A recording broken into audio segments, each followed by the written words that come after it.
Namaskar and Jai Shri Ram. Welcome to yet another episode of Politics Ke Sur. This is being streamed on Thinkly. Thinkly is a platform to make community engagements more enriching, and this video will also be later on hosted on YouTube. The last time we did this, I had our dear friend Bhiku Matre Bhau, who is an extremely popular celebrity on Twitter, and we had decoded the state assembly elections. And I'm very, very happy to welcome Bhiku Bhau once again to yet another episode where we are going to discuss something that's very, very critical, which will perhaps determine the future of India for the next several decades or even a century, if I can say so. And that is the clarion call of अब की बार 400 पार. आप सबको याद होगा संसद में मोदी जी ने अब की बार 400 पार की घोषणा कर दी. And when the Prime Minister of India, Narendra Modi ji, makes a statement, there is reason enough to believe कि ये सोच समझ के किया है. And there is obviously a method to behind this whole thing, which is what prompted me to bring in our expert here, Bhiku Bhau, to analyze this critically and perhaps tell all of us, shed some light whether this 400 par is a strategic posturing or is it reality. If you remember last time 2019 में NDA को 353 seat मिली थी और BJP को, भाजपा को 303. So now if Modi ji is talking about 370 for BJP, you're talking about a close 67 seats more, and almost another 30 odd seats, 27-30 seats for the alliance. So where is this going to come from? So without further ado, let me get in Bhiku Bhau. He needs no introduction. Last time when we did the podcast, he had about 120,000 followers. आज उनके 140,000 के आसपास चले गए. His fan club is increasing day by day, and I wish him all the success that he soon reaches 100,000 followers, a million followers as fast as possible. So welcome Bhiku Bhau. Pleasure to host you once again. Thank you for taking time out. I know you're very busy these days traveling across the country. But शुरुआत करते हैं. जय श्री राम. जय श्री राम. समीर भाऊ, first thing, I take all your wishes in the best possible stride. लेकिन अगर wish करना है ना तो प्लीज विश ये कीजिए कि अपनी जो कंटेंट की जो क्वालिटी है वो मेंटेन रहे. फॉलोअर्स तो आते जाते रहते हैं. We have to run after the quality, not after the followers. Correct. मैंने ट्विटर की जर्नी शुरू की थी तो मैंने यही सोच के शुरू की थी कि भैया कितने फॉलो करते हैं, कितने ट्रोल करते हैं, इससे ज्यादा इंपॉर्टेंट ये है कि we will focus on quality. But वो तो दिखाई देता है ना, आपका कंटेंट अच्छा है इसलिए people are coming to your timeline, you know. So वो मेंटेन रहे, सरस्वती देवी जी की कृपा रहे कि भाई हम अपना कंटेंट अच्छा रख पाए. बस बिल्कुल बिल्कुल, विदाउट अ डाउट. अच्छा, now coming to our topic. आपने में पूछा था कि whether it is a strategic posture और whether it is actually a possibility. Correct. Definitely it's a possibility. Okay. Posture लेने की राइट नाउ मोदी जी को, अमित शाह जी को या ओवरऑल बीजेपी को कोई जरूरत ही नहीं है. Right. अगर आपने देखा रहेगा तो 2024 election is a foregone conclusion for the entire opposition. Correct. Now they also have realised कि भाई कुछ नहीं हो सकता.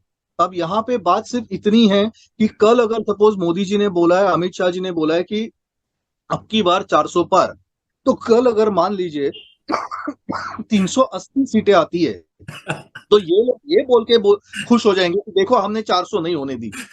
मॉरल विक्ट्री हो जाएगी. Exactly. So they are not fighting to win the election. They are just trying to save their own, what we say, बची कुची साख जो है तो बचाने की कोशिश में है। कांग्रेस की कोशिश ये है कि भाई लास्ट टाइम हम लोग 50-52 तक पहुंचे थे, आप जरा कुछ नहीं तो उतना तो मेंटेन कर पाए, उससे करेक्ट। कम ना हो जाए। बाकी ममता दीदी का तो, उनका बेड़ा तो जिस तरह से गर्क हुआ है अभी, स्पेशली जो लेटेस्ट जो गैंग संदेश वॉर, खाली। गैंग रेप वगैरह केसेस वगैरह जो निकली, जी तो उसकी जी। वजह से अब उनको इतनी तकलीफ है, इतनी तकलीफ है कि हर एक का अभी राइट नाउ टारगेट एक ही है कि भाई कुछ तो करके अपनी नाक बचाए। बाकी गवर्नमेंट फॉर्म वगैरह वो तो वो कब का भूल चुके हैं। सही बात सो तो। It is not a strategic posture. ये जो है this is a possibility, and basically for Modi ji and Shah ji this is not only a possibility but it is a compulsion for them, the right compulsion from point of view of future. Right. Because जरा आप एक बात एकदम ध्यान से, मतलब like एकदम ठंडे दिमाग से सोचिए, हम्म। आप मोदी जी की एज कितनी है? 72, राइट। अराउंड 71 72। 72, या। 2029 इलेक्शन के time he will be 77। Correct. चलो तभी भी उन्होंने वो इलेक्शन कर लिया और अपने कंधों पे खींच लिया। तो अभी राइट। 232 4। और 2034, 34। डेफिनेटली उस वक्त उनकी सेहत उनको कितना साथ देगी पता नहीं। करेक्ट। अच्छा, अब उसके बाद फिर नेक्स्ट पीएम कैंडिडेट कौन होगा? करेक्ट। अब वो कुछ भी सोचे, अमित शाह जी होंगे, योगी जी होंगे, और कोई होगा, जो करेक्ट। कुछ भी हो, ऑब्वियसली दोनों के दिमाग में वो प्लान ऑलरेडी रेडी रहेगा। हाँ, बाकी सक्सेशन पार्टी प्लानिंग का काम तो शुरू हुआ होगा बेसिकली। ऑलरेडी शुरू हुआ होगा, एंड इनफैक्ट मैं तो बोलूं ऑलरेडी हुआ भी होगा। Because yes. both these Modi ji and Shah ji, they are known to plan out the strategies at least for 10 years ahead. वो तो मोदी जी ने एक स्टेटमेंट में कहा था ना, आपको क्या लगता है कि हम ऐसे ही सोचते हैं और कुछ ऐसे ही हो जाता है? नहीं नहीं, इसके पीछे वर्षों की प्लानिंग होती है। Exactly exactly. जब ये भाई साहब सिर्फ मतलब गुजरात में कोई एक कॉरपोरेटर भी नहीं थे, एमएलए तो दूर की बात, जब कॉरपोरेटर भी नहीं थे, और करेक्ट। 2001 में अचानक से वो चीफ मिनिस्टर बने, तो करेक्ट। लोगों को क्या लगता है कि 2001 में जब वो चीफ मिनिस्टर बने तब उनके दिमाग में ये प्लान नहीं था कि 2014 में किस तरह से कहाँ जाना है? करेक्ट। ये भाई साहब कम से कम 10-15 साल का प्लानिंग ऑलरेडी करके बैठ जाते हैं। और आपने उसके प्लानिंग की बात की। कल मैंने वो आर्टिकल 370 मूवी देखी। उसमें आपको याद होगा, मोदी जी जब कार्यकर्ता थे तो उनका एक फोटो है, धारा 370 हटाएंगे। तो उनकी सोच कितनी आगे तक थी, तब से उन्होंने सोच के रखा था कि एक दिन इसको हटाना है। So you are right, he is thinking a few steps ahead of most people. So हाँ, Goa. knows that in 2029 even if he runs for the position of prime ministership, तो उस वक्त उनके टोटल 15 साल हुए रहेंगे।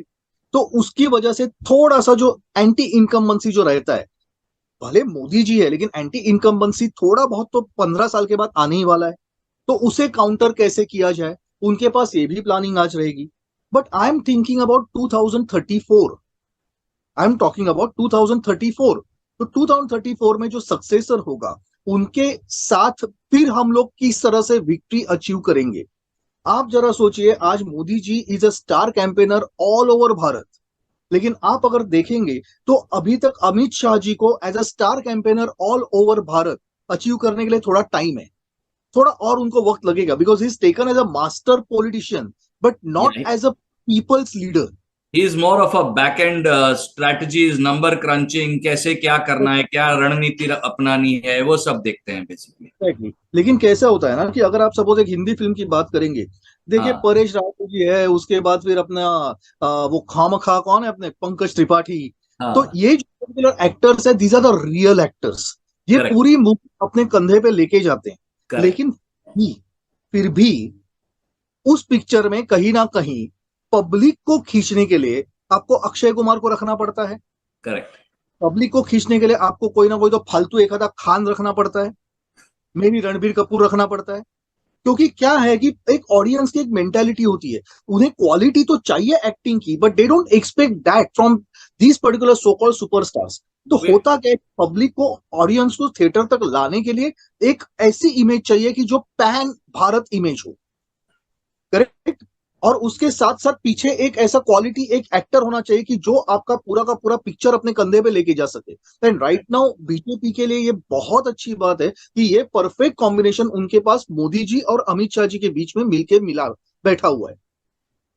अब उसमें दूध में शक्कर और ये है कि मोदी जी सिर्फ एक फेस नहीं है, उनका दिमाग भी अमित शाह जी के इतना ही तेज है, तो मतलब एक दो डबल वाइब्रेंट दिमाग and plus one particular face which is a global face now. तो करेक्ट। उसकी वजह से अभी तक इलेक्शंस में अपना बीजेपी जगरनट बना चलाने के लिए इन्हें इतनी तकलीफ नहीं हुई है, लेकिन 2034 में हो सकती है, because anti incumbency plus the new face now whether it will be acceptable pan Bharat level. अब अगर योगी जी की बात करेंगे, लोग सोशल मीडिया एक ऐसी चीज है कि जहां पे लोग ना उछल कूद करने के लिए पहले तैयार रहते हैं। ये वो और आजकल वो थोड़ा सा ट्विटर का वो अलग फंडा भी चलता है ना कि ट्वीट वायरल हो जाए तो कुछ उसमें बेनिफिट्स भी हो जाते हैं, तो वो भी हो जाता है आजकल। एग्जैक्टली तो उसमें क्या है कि अभी बात अगर निकली तो नहीं, बस मोदी जी के पास योगी जी चाहिए, मोदी जी नहीं चाहिए योगी जी चाहिए, ऐसे एक एक बोलते ना कि मतलब जो अपने अक्ल का दिवालियापन वहां पे दिखाते रहते हैं। But अभी योगी जी भी अभी तक उनको पैन भारत फेस नहीं बोला जा सकता। दूसरी बात है, आई थिंक योगी जी अभी जिस तरह से उत्तर प्रदेश को आगे लेके जा रहे हैं, until he realizes his vision of making UP a 1 trillion economy, and those next term or two terms, which will give him the crucial administrative experience of running a giant state, then you can say that he will probably be ready to take the center stage. Because आज की तारीख में even right now if you see how Uttar Pradesh अभी number 2 की position पे already आ गया है। एक समय पे बीमारू राज्य कहलाने वाला उत्तर प्रदेश आज कह रहा है कि हम 1 ट्रिलियन इकोनॉमी बनेंगे। They are already at about 1/4 of that. और अभी जो ग्राउंड ब्रेकिंग सेरेमनी हो गई उसमें भी अच्छा खासा निवेश उनको दिखाई दे रहा है। 1 लाख करोड़। हाँ, exactly. So compared to and there are clear examples. I think compared to 2014-15, in the matter of what 2017, I think Yogi ji became the CM. In 7 years, वो काया पलट गई है ना। उत्तर प्रदेश से उत्तम प्रदेश और अभी उद्यम प्रदेश बन रहा है। सो बट यू नो मैं इसमें एक एंगल डालता हूं। कुछ लोग कह रहे हैं कि अगर 2024 में ये अब की बार 400 पार आंकड़ा सच में अचीव कर लिया भाजपा ने, तो ऑपोजिशन बचेगा ही नहीं इंडिया में। तो 2029 और 2034 तो दूर की बात है। वो कांग्रेस, देखिए आज की तारीख में वॉट एवर वी से रीजनल फ्रंट्स के अपने अपने वो फ्यूडल स्ट्रॉन्ग होल्ड्स है, बट पैन इंडिया जो कंसोलिडेटेड वोट है, आप नजर डालेंगे 2019 के वोट शेयर पे भी और 2014, Congress has got about 10 to 12 crore votes, which is about 19%. They fell below 20% in 2014. उसके पहले 20% तक तो उनको वोट मिलता था। 2014 में उनको 19% वोट शेयर मिला और भाजपा को 31% मिला। बट सीट में अंतर देखो आप, 303 सीटें बीजेपी को मिली और कांग्रेस को 44 सीटें मिली। 282 और 44, सॉरी। उसके बाद 303 और 52 हो गए, जब भाजपा का सीट वोट शेयर हो गया 31 से 37% और कांग्रेस वहीं पे थी 19, तो उनका वोट शेयर वही उतना ही था, but they couldn't make any substantial increase in their seats. So it's that swing in direct BJP versus Congress के जो हेड ऑन फाइट्स है। कुछ मैं उस पर देख रहा था। 2019 में लगभग 190 सीटें थी जहां पे बीजेपी और कांग्रेस का डायरेक्ट 1-on-1 कॉन्टेस्ट था। उसमें आई वाज शॉक्ड, और लोग अचंभित हो जाएंगे कि Congress could win only 15 out of this 190 seats. और अब लक्षण ये दिख रहे हैं कि आज उन्हीं 190 सीट्स में फिर से अगर घमासान होता है तो कांग्रेस 5 या 6 से ज्यादा नहीं जीतेगी वहां पे, ऐसा मेरा अनुमान है। I could be wrong, but जिस तरह से उनका करियर ग्राफ नीचे जा रहा है, तो दैट 175 तो यहीं पे उनका आंकड़ा पार हो गया ना। तो बेसिकली समीर भाव, मैं यही बोल रहा हूं कि ये जो इलेक्शन है, 400 पार होना इसलिए बीजेपी के लिए ये कंपल्शन है। द रीजन दैट कि ये पर्टिकुलर विक्ट्री आपका 2034 इलेक्शन भी सेव कर देती है। Right. It's not only about 2024. BJP is contesting this election for 2034. फिर उसके बाद ऐसा होगा कि जो ट्रांजिशन पीरियड जो आएगा आफ्टर मोदी जी, जो नेक्स्ट पर्सन होगा 2034 ही कैन गेट इजीली, तो उसके बाद अगले 5 साल उनको मिल जाते हैं now to stand out of the shadow of Modi ji, which is going to be the biggest task. Oh, it will be unimaginably tough. मतलब these are big shoes to fill, huge shoes to fill. आप जरा सोचिए, Abhishek Bachchan, just a diversion of topic. I don't believe it. I also had the same thought in my mind. Actually, मेरे दो अभिषेक बच्चन और सुनील गावस्कर का लड़का, ये दो मेरे दिमाग में आ गए थे. तो एक्चुअली वही हुआ ना, Abhishek Bachchan is not a bad actor, he is not in his generation. लेकिन उसको कभी भी ये मतलब वो स्टारडम मिल ही नहीं सकता था, because whenever he comes on the screen लोग उनमें अमिताभ बच्चन ढूंढते, जो पॉसिबल नहीं है बॉस, जो नहीं है पॉसिबल. तो कल अमित शाह जी होंगे या फिर योगी जी होंगे, उसके बाद अन्नामलाई जी होंगे, कोई भी होगा, तो भी it is next to impossible to fill the shoes of Modi जी.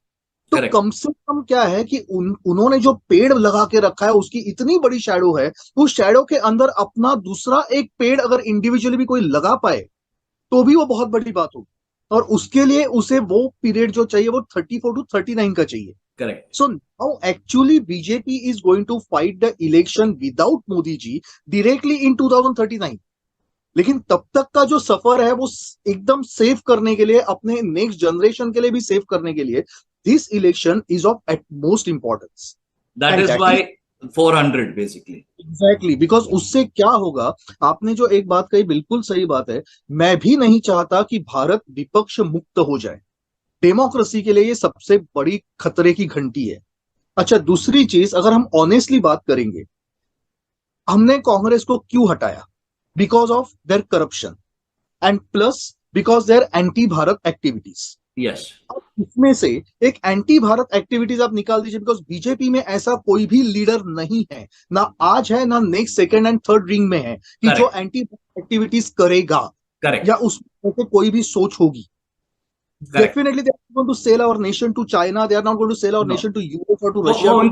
वो संघ के डीएनए में है ही नहीं. वो राष्ट्रीयता और वो nationalism is ingrained in most of those, almost everyone basically. Exactly. So वो एक एलिमेंट छोड़ेंगे तो दूसरा एलिमेंट बचा करप्शन. लेट्स बी ऑनेस्ट, किसने कहा कि बीजेपी भी फुल्ली क्लीन है? कौन इस बात पे यकीन करेगा? और मेरा यही मानना है कि India can be fully cleansed of corruption only when it starts bottom up. Modi ji at the best top level पे इंस्टीट्यूशनल, गवर्नमेंटल, नेशनल करप्शन हटा सकते हैं, बट जो लो लेवल पे करप्शन हो रहा है उसमें हम सब भागीदार है ना. छोटे लेवल के कर्मचारी, छोटे लेवल के ऑफिसर, स्टेट में, कॉर्पोरेशंस में, and people are doing it. Exactly. तो बात यही है कि करप्शन के मुद्दे पे अगर देखेंगे तो उसमें फर्क अगर होगा तो 19-20 का होगा या मे बी 10-20 का होगा. 10-20 हो सकता है. तो 0-20 का नहीं है. करेक्ट. तो अगर सपोज मान लीजिए ये कांग्रेस में और बीजेपी में जो एक समानता होगी उसे साइड में रखते हैं, तो कांग्रेस में दूसरी कौन सी ऐसी गंदी बात है कि जिसकी वजह से हमें वो नहीं चाहिए? That is anti Bharat activities. Correct. अब ये एंटी भारत एक्टिविटीज में क्या पूरी कांग्रेस के सब नेता इन्वॉल्व है? आंसर है नहीं. उसमें सिर्फ और सिर्फ उनके प्राइवेट लिमिटेड कंपनी की जो ओनरशिप जिनके पास है वो खानदान उसमें इन्वॉल्व है. और अक्सर ना मैं यही उदाहरण देता हूं, जब लोग कहते हैं ना कि कुछ अभी बीच में कुछ डेवलपमेंट्स हुए थे, ट्विटर पे वही आग लग गई थी कि भाजपा का कांग्रेसीकरण हो रहा है. तो मैंने कहा यार देखो, इसमें एक सीधी बात है, आपका टॉप पे कौन है? Your top leadership determines what values percolate all the way down. Congress में इश्यू क्या है? उनका टॉप ही सड़ा हुआ है ना. इसीलिए तो पूरा ढांचा ही उनका खराब हो गया है. बट जब तक मोदी शाह जैसे आपके टॉप सीईओ जो कहते हैं, सीईओ सीएफओ जो हम कहते हैं, if they are setting the tone, so in a large, BJP is the world's largest party, उसमें कोई लोअर लेवल पे कोई किधर आ गया लीडर, तो you think Modi will allow him to carry out his old ways which he was doing in Congress? नहीं कर पाएगा वो, क्योंकि आपका ऑर्गेनाइजेशन स्ट्रक्चर ही वैसे बना हुआ है ना. आप सोचिए ना कि जितने लीडर्स इसके पहले भी जो बीजेपी में आए दूसरे हाँ, पार्टी से, आज अगर उनमें टैलेंट है तो वो ईमानदारी से देश में काम कर रहे हैं और हिमंता अपने बिस्वा जी को देखो आप, सिंपल एग्जाम्पल है। विश्वा शर्मा है, ज्योतिरादित्य सिंधिया है। करेक्ट। ज्योतिरादित्य सिंधिया अभी जो एयर इंडिया का डील मोदी जी और अमित शाह जी होने के बावजूद 2014 टू 19 के बीच में क्रैक नहीं हो पाया था, वही डील ज्योतिरादित्य ने कितने स्मूथली आने के बाद literally with in 1 year solve करके दिया। Correct, and it because was you have given him the bandwidth, you have given him the liberty, and you have given him the right focus. क्योंकि हर बात अगर मोदी और शाह करने बैठ गए तो फिर बाकी काम कौन करेगा? That's the exactly Himanta Biswa Sharma है, ऐसे कितने लोग हैं। अभी राइट नाउ जो मिलिंद देवरा जैसे जो बंदा जो अभी कांग्रेस से बीजेपी में आए, तो होता क्या है कि ऐसा नहीं कि कांग्रेस में अच्छे लोग नहीं हैं, कांग्रेस में अच्छे लोग हैं, लेकिन आज उनका मुंह बंद है, उनके हाथ बंधे हुए हैं, because all the decisions are centralised only in certain particular family which is notoriously known right from 1947 to have anti-Bharat stand. It मैं started with Jawaharlal and it is going up to Raul Vinci. आपने अभी एक बात की ना, मेरा ये favourite line है, the Congress is not a party, it is a family firm proprietorship that Exactly. exists, and it exists only to serve the founders of the party, that is the परिवार। Correct. वो उसकी सेवा में लगे हुए, देश सेवा दूर की बात है, राष्ट्र सेवा दूर की बात है, राष्ट्रहित दूर की बात है, वो सिर्फ और सिर्फ परिवार के हित के लिए बनी हुई है party, that is it. Exactly. तो मैं नहीं चाहता कि भारत कभी भी विपक्ष मुक्त हो। मैं तो चाहता हूं कि यहाँ पे विपक्ष बने, स्ट्रांगली बने। द रीजन इज दैट एक स्ट्रांग अपोजिशन पार्टी ही रूलिंग पार्टी पे कंट्रोल कर सकती है। तो इसके लिए एक स्ट्रांग विपक्ष होना चाहिए, लेकिन उसके लिए सबसे पहली जरूरी चीज यह है कि ये जो पर्टिकुलर प्राइवेट ओनरशिप जो है, जो नेहरू गांधी खानदान जो चलते आ रहा है, they have to be decimated, right, they must be decimated. और वो डेसिमेट तब होंगे, कांग्रेस में अंदर ही अंदर रिवोल्ट तब चालू होगा जब अब की बार 400 पार ये पूरी तरह से हम लोग हकीकत में देख पाएंगे। तथास्तु। होता क्या है कि नहीं, देखिए, अंडा फोड़ने के दो तरीके होते हैं। अगर आप बाहर से प्रेशर डाल के फोड़ोगे तो आपको अच्छा सा ऑमलेट आप बना सकते हो, हाफ फ्राई बना सकते हो, उसके अच्छे अच्छे आप डिशेस बना के खा सकते हो, लेकिन उसमें जान नहीं होती। लेकिन वही अंडा जब अंदर से ब्रेक होता है तो उसमें से एक न्यू लाइफ निकलता है। that is a very good analogy. It's a very nice way of putting that. You probably want a new Congress that is interested in working for the national benefit. A constructive opposition that is bound to keep the ruling party in check and prevent it from being arrogant about power. I know that will not happen as long as Narendra Modi is at the top. But as you said, we don't know what's going to happen after that. So, Exactly. but अभी coming back to our मुद्दा, आपको ये 400 पार का जो assessment है, अभी आप 2019 का आंकड़ा जो देखते हैं, जो हम पावर स्टेट्स जो कहते हैं, जैसे उत्तर प्रदेश, महाराष्ट्र, बंगाल, बिहार, तमिलनाडु एक अलग बात है, लेकिन जहां भाजपा ने स्कोर किया था वो है ये 4 राज्य प्लस बाकी जहां पे बीजेपी कांग्रेस का direct head to head fight है। अब 2019 में बीजेपी को उत्तर प्रदेश में 64 आउट ऑफ 80 सीट्स मिली थी। आपको क्या लगता है ये what is going to happen in 2024? कल ही अपने टोटी चोर मतलब अखिलेश यादव और हमारे युवराज वापस यूपी के 2 लड़के साथ में आ चुके हैं। कांग्रेस को 17 सीट्स मिले हैं लड़ने के लिए। तो let's not talk about Uttar Pradesh from the point of view of 80 seats, let's talk about from the point of view of 63 seats. 63 seats, correct. 17 जो कांग्रेस को मिले हैं वो गए, मतलब डायरेक्टली वो बीजेपी ने जीत ली है। करेक्ट। सपा का वोट ट्रांसफर कांग्रेस में पक्का नहीं होगा। अगर वो होता भी है तो भी जहां पे कांग्रेस का कैंडिडेट होता है वहां पे सपा के जो कट्टर समर्थक है वो भी एक बार बीजेपी को वोट करते या तो वोटिंग ही नहीं करते। और आप देखेंगे तो पिछली बार सपा बसपा और कांग्रेस साथ में थी। नहीं, सपा बसपा और कोई और, सपा बसपा थी और कांग्रेस अलग था, यूपीए अलग लड़ रहा था। ये महागठबंधन हुआ था और इनका यूपीए अलग था बेसिकली। बट सपा का इतना वोट शेयर ट्रांसफर आपको नहीं लगता है कांग्रेस पे होगा, जिसकी वजह से ये 17 तो आपने ले लिया बीजेपी के बैंक में, अभी बचे 63 सीट्स है उस पे। यहाँ पे directly fight between a Congress candidate और बीजेपी कैंडिडेट जब होती है तो ऑब्वियस बेनिफिट बीजेपी कैंडिडेट को ही होता है, बिकॉज वहां पे उसके पीछे एक मोदी जी का चेहरा होता है, और कांग्रेस तो वहां पे वो राहुल खान गांधी का चेहरा आता है। तो बिकॉज ऑफ दैट डेफिनेटली बीच में फिर वो जो टोटी चोर है ही बिकम्स इनकॉन्सिक्वेंशियल। तो ये जो चीज होती है 17 सीट्स में से 2 सीट्स उसमें से एक है अमेठी और एक है रायबरेली। यहां तक अभी इंफॉर्मेशन है कि रायबरेली में भी कांग्रेस का जीतना नामुमकिन के नजदीक है। The reason is that is the only reason why Antonia Maino has run away from the election और जाके वो बैठी है राज्यसभा में। क्योंकि अगर अदिति सिंह जैसी कोई भी एक अगर डैशिंग यंग कैंडिडेट अगर वहां पे खड़ी की जाती है बीजेपी की तरफ से, तो Raebareli is also going to be very very tough for Congress. So Raebareli will be Amethi part 2 basically 2019 में जो अमेठी हुआ था, the biggest election result for me, and Raebareli will be 2024. The only thing BJP को वहां पे एक बहुत जबरदस्त कैंडिडेट देना है, बस, बाकी और कुछ नहीं।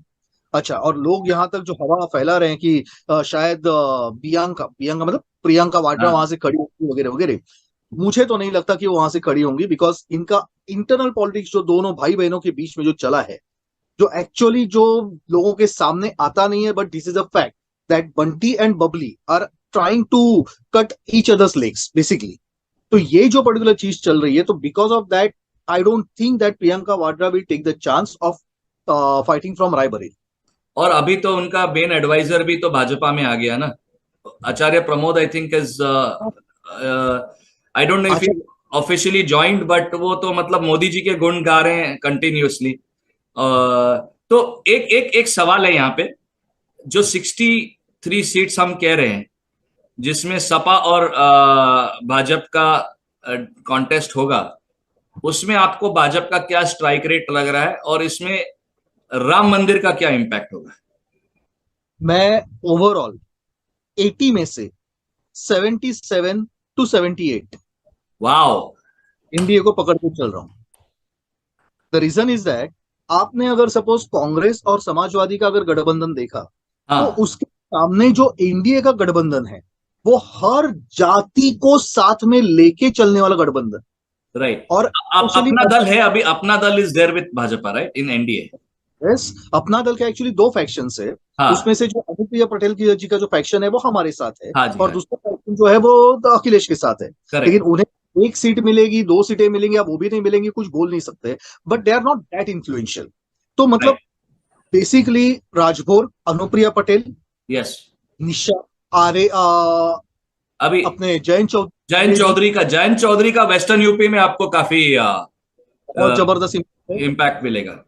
अभी भी जो फेक फार्मर्स प्रोटेस्ट जो चल रहा है उसमें वेस्टर्न यूपी में डकैत को इतना मोमेंटम नहीं मिल रहा है। उसका रीजन क्या है? उसका रीजन यही है कि Jat is completely now against this particular protest. Correct, उस पे आएंगे हम लोग। Let's finish the UP result. Yes, ये जो पर्टिकुलर चीज है, तो आरएडी बोलिए, ऐसी छोटी पार्टियों को लेके इंडिया ने जो गठबंधन वहां पे बनाया है वो एक अलग ही केमिस्ट्री है, राइट। सेकेंडली दूसरी इंपॉर्टेंट चीज आप ये देखिए कि जहां पे इनका जो कोई भी नेता है, जो कोई भी उनका कैंडिडेट होगा, बेसिकली जनरल इलेक्शन में लोग ये कैंडिडेट को वोट देते ही नहीं है। 2014 में ही मोदी जी ने उसे प्रेसिडेंशियल टाइप ऑफ इलेक्शन में कन्वर्ट किया हुआ है, कन्वर्ट किया था। तो either you are voting for Modi or you are not voting for Modi. Correct. This is going to be a vote for Modi or not against Modi basically. ये बहुत सही कहा आपने। मतलब एक ऐसा समय था जब लोग कहते थे कि इनफैक्ट एक कोई ट्विटर हैंडल है जिनको मैं फॉलो करता हूं, उन्होंने ओपनली कन्फेस किया था कि हमको लगता था कि 2004 में उनकी बात उन्होंने कही थी कि भाजपा जीत जाएंगी वाजपेयी के समय में, इसलिए मैंने हमारे कॉन्स्टिट्यूएंसी में मैंने कांग्रेस के कैंडिडेट को दिया था क्योंकि वो एक्चुअली अच्छा बंदा था। बट आज की तारीख में वो नहीं होता है। आज की तारीख में मेरा ये मानना है कि देखो, आप कॉर्पोरेशन इलेक्शन में आप शायद एक विपक्षी दल को चूज कर सकते हो क्योंकि वो आपके पहचान के हैं, आप फोन करेंगे तो आपके सिविक इश्यूज को सॉर्ट करता है। बट यहाँ पे पर्सनल चॉइस मायने नहीं रखता, यहाँ पे राष्ट्रहित सर्वोपरि। You have to choose the party and the prime minister basically. तो ये आई थिंक कन्वर्जन 2014 में जैसे आपने कहा वो बहुत सक्सेसफुल हुआ है। तो तो यदि हम आपका फिगर लेके चलते हैं, और मैंने अभी कैलकुलेटर में 77 डाल दिया है फर्स्ट स्कोर फॉर बीजेपी, ठीक है? No problem, perfect. आपको यूपी के बारे में और कुछ, बट मोर और less 77 is what you, and I like it. You didn't say 75। मैं सोच रहा था कि भाऊ आज 75 बोल देंगे, but you have said 77 to 78, तो that is amazing. Like you said in for the state elections ना, मुझे अभी भी याद है, आपने I think you had said for MP और Rajasthan a particular very clear number. But anyway, let's go to the next state, जो आपका है महाराष्ट्र। ये मेरा, I mean this is our favourite state for all practical purposes, because यहाँ पे एक अलग ही समीकरण है। और अभी तो मतलब इसके डायनामिक्स जो चल रहे हैं, तो I don't even want to make a forecast at this time, but I rather hear it from you. 47। एक सीट मैंने अभी तक इसलिए बाकी रखी है। वो कौन सी? बारामती तो बारामती। नहीं है? मैंने बोला ना बारामती है। We are on the same track, but मेरी अभी तक मेरा, I am not going to stick my neck out so much and say 47, but I am sure you have your reasons for it. आप जरा इस पे थोड़ा सा प्रकाश डालिए। सबसे पहले इंपॉर्टेंट चीज, हाँ, विपक्ष की तरफ से खड़े कौन रह रहे हैं? कैंडिडेट्स कहाँ हैं? बराबर। आज के पास जो कैंडिडेट्स है, उनके पास अगर मनी पावर है तो वो कट गई है। हाँ, वो तो कट गया, वो तो एक्चुअली बहुत कट गया था। यदि ठीक है, यदि 2019 में जो शिफ्ट नहीं हुआ होता और कांग्रेस को रेवेन्यू नहीं मिलता, तो और कट जाता। कांग्रेस खत्म हो गई थी बॉम्बे में एक्चुअली। कोई प्रॉब्लम नहीं, वो अब होगी। क्योंकि अशोक चौहान जी जो आए हैं, अभी तो फिलहाल अकेले दिख रहे हैं, लेकिन मैंने बीच में ट्वीट में भी लिखा था I know you said that. 16 लोग 10 और 11 का अंदाजा लगा रहे हैं। हाँ। There are total 16 MLAs with him, oh, जो हर 2-2 3-3 दिन में कांग्रेस को झटका देते देते देते निकलते जाएंगे। तो 16 एमएलए, मतलब लगभग आप समझो 3 से 4 लोकसभा कॉन्स्टिट्यूएंसीज का इम्पैक्ट पड़ेगा वहां पे। एग्जैक्टली। अच्छा, दूसरी चीज, उनको पिछली बार भाजपा को कितने मिले थे? 41 मिले थे, यूपीए के 5 और 2 अदर्स थे। एक मेरे ख्याल से वो मुंबई इसका था ना, वो अदर्स में कौन थे? तो एआईएमआईएम के बंदे को एक मिला था, या 1 या 2 सीट में। एक नवनीत राणा, नवनीत बिकॉज राणा। हाँ, बट वो तो भाजपा में ही है बेसिकली, वो तो साथ में के तौर पे थी, इसके लिए दिखाया गया था अदर्स में। Right right.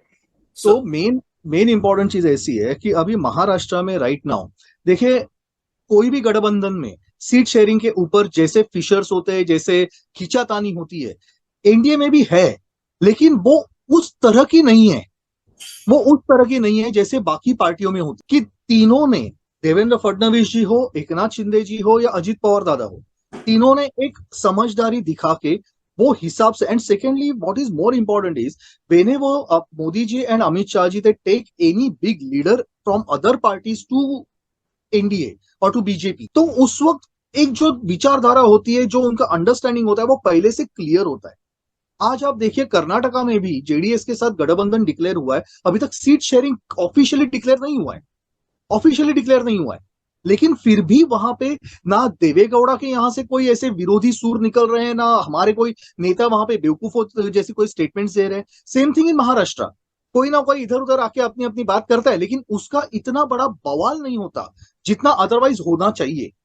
अब जैसे हाँ, इतने महीने से ये डॉटेड थिंग का इन्होंने अलायंस डिक्लेयर करके रखा है, और फिर भी अभी तक उनकी सीट शेयरिंग चालू है। वो तो सुशासन बाबू ने पहले पंक्चर कर दिया ना साथ में, वहीं पे उनकी आधी हवा वहीं पे उड़ गई। वो स्ट्रेटेजिक जो पावर प्ले वहां दिख गया था ना, लोग उस वक्त कह रहे थे पलटू वगैरह, बट फ्रैंकली स्पीकिंग, जिस दिन नीतीश कुमार ने पलटी मारी, उसी दिन डॉटेड अलायंस की हवा निकल गई, because he was the face of that whole thing, that putting the anti-Modi block basically, you know.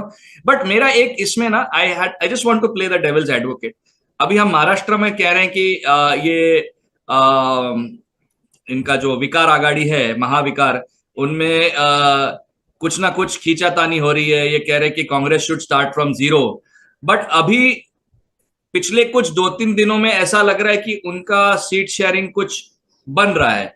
और अभी एनडीए में कल मैंने एक स्टेटमेंट देखा, I think it was Gajanan Kirtikar के, वी शुड डिमांड 18 सीट्स वगैरह वगैरह। तो अब मुझे थोड़ा सा मतलब इसमें एंजाइटी लग गया कि जब हम इतने दिन से कह रहे कि डॉटेड वाले के तो कुछ नंबर बनेंगे नहीं, और सडनली ये अननेसेसरी, ये, और इज दिस एक्चुअल पोस्चरिंग कि बाबा चलो हम लोग एक दो सीट और खींच लेंगे बेसिकली टाइप सा। एग्जैक्टली। अब एक Gajanan Kirtikar he himself is like, अगर सपोज उनको टिकट मिलता है अपने एकनाथ शिंदे जी के ग्रुप से, हाँ, तो उनका against खड़ा कौन रहने वाला है? वो तो उनका खुद का बेटा खड़ा रहने वाला है। राइट। तो अभी आज ही मतलब बात हुई है, मतलब what I heard is that Rahul Khan Gandhi had called up Uddhav Thackeray, और उनकी अराउंड एक 1 आवर वगैरह बात हुई थी फोन पे कि कैसे उनका गठबंधन होगा, कैसे सीट शेयरिंग होगी वगैरह वगैरह। इतना होने के बाद अभी ये लोग पहुंचे हैं 40 आउट ऑफ 48 पे। अभी भी अच्छा। 8 सीट पे इनका आपस में मैं करूंगा इनके आपस में खींचातानी चल रही है। And these particular 8 seats include some seats from Mumbai also.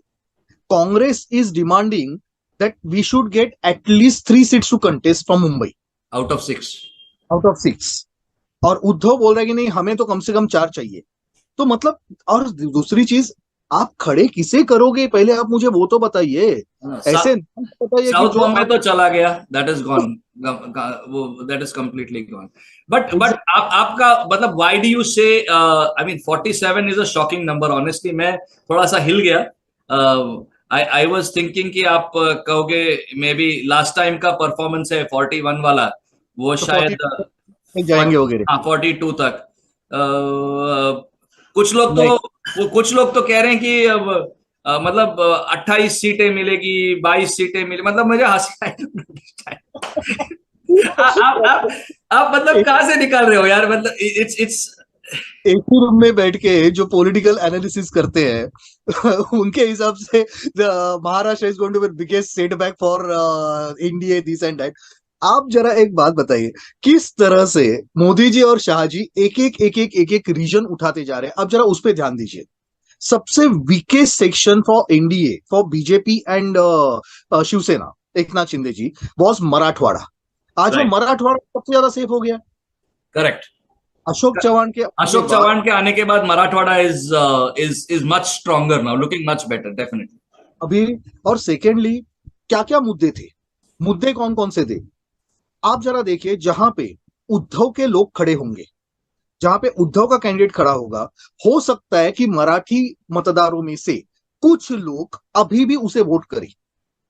हाँ, यू लेकिन can't deny that possibility, yes it is quite possible. Congress का और शरद पवार का, अगर उनका कोई कैंडिडेट खड़ा होगा, ठीक है, जहां पे कांग्रेस और शरद पवार का कहीं भी कैंडिडेट खड़ा होगा, तो वहां पे उद्धव के कहने पे उसके खुद के लोग जो अभी तक उसके साथ जुड़े हुए हैं, या फिर वो लोग जो अभी तक बाला साहेब के जमाने में जी रहे हैं, वो और कांग्रेस को वोट नहीं देंगे। वो तो उनको वोट नहीं देंगे। तो अल्टीमेटली वो वोट्स कहां आ रहे हैं? वो भी एनडीए की तरफ आ रहे हैं। तो आप सोचिए कि 48 में से अगर ये लोग इक्वली भी डिवाइड करते हैं, 16 इक्वली, तो भी शिवसेना वालों के, मतलब जो मराठी वोटर्स है, जो बाला साहेब को मानने वाले वोटर्स है, उनको खींचने के लिए एनडीए को फोकस कितने सीटों पे करना पड़ेगा? ओनली दोस पर्टिकुलर 16 सीट्स जहां पे उद्धव गैंग का कोई आदमी खड़ा है। बाकी 32 में फिर वहां पे समीकरण आते हैं, वहां के ओबीसी, वहां के मराठा, वहां के जो कुछ भी एससी एसटीज वगैरह वगैरह। और वो जो पर्टिकुलर कॉम्बिनेशन है, वहां पे महावंचित आघाड़ी से ज्यादा जबरदस्त कॉम्बिनेशन तो ये 3 जन का मिला के होता है। मराठाओं पे इन्फ्लुएंस करना है तो आपके पास अजित पवार है, आपके पास एकनाथ शिंदे जी है, आपके पास नारायण राणे है, आपके पास अशोक चव्हाण है, आपके पास राधाकृष्ण विखे पाटिल है। आपके पास अगर ओबीसी की बात करनी है, तो ओबीसी की बात करने के लिए हमारे पास सबसे बड़ा नेता, मतलब वो तो नरेंद्र मोदी जी है।